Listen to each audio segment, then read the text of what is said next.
Ayo, di dewane.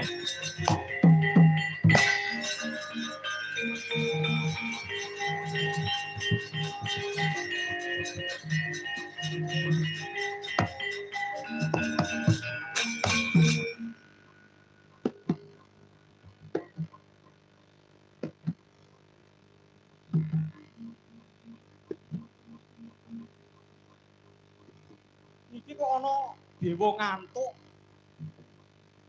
Yamene kok ngantuk. Kaya ngono kok jaluk bayarane tambah. Dewa kok yaene ngantuk apa bar karaoke kok piye? Mbah, tangi Mbah. Apa? Apa? Eneng apa, Le? Sampeyan kok yamene ngantuk, bladekan, Le. Bladekan. Iya. Sampeyan sapa, Mbah? Kulon genah dewa ngantek baguse kaya ngene kae. Dewa? Iya. Kowe ngerti bapakku, mbokku apa ora, Mbah? Piye? Kowe ngerti pakku, mbokku apa ora? Lah mbok sumpah aku ora tau demeni mbokmu aku ki. Demeni piye to kok blidur. Kowe ngerti pakku, buku apa ora? Yen ora ngerti kelakon tak suget wetengmu sing kaya kuburan kirik iki ya piye?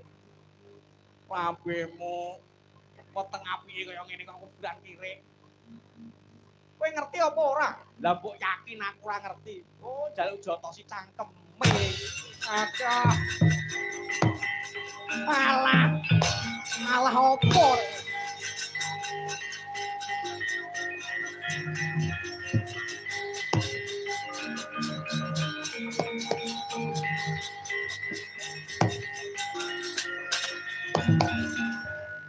Iki ya dewa iki, genah dewa ngono lek.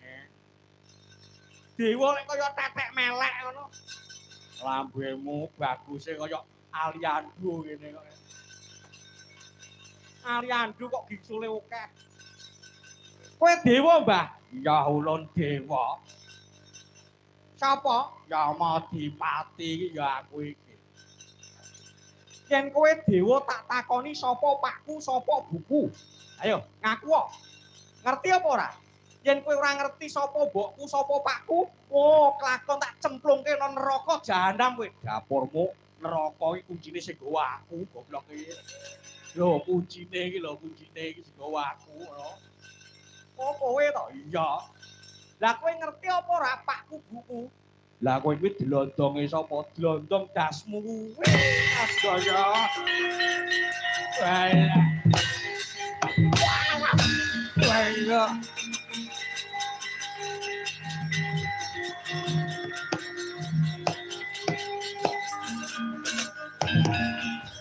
Piye? Ora neng sing ngerti kabeh iki, Kak. Dewa-dewa ora ngerti kabeh. Kae, ijek eneng dewane kae. Takoni sisan. Ning ya kuwi, aku meling aja ngomong-ngomong nek sing ngakon aku, ngono ya. Lah kakek Semar. Aku tak delik sing neng burimu kene, ngono. Aku nek nganti konangan kakek malu ngono. Kakek Semar delik? Iya, wis ngono, takoni ngono. Ya, tak takonane kek.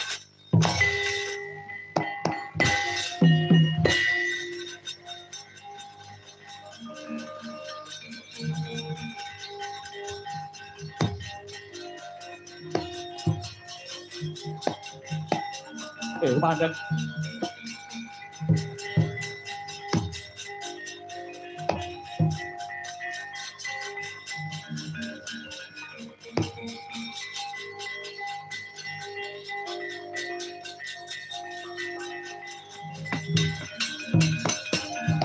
Dalah.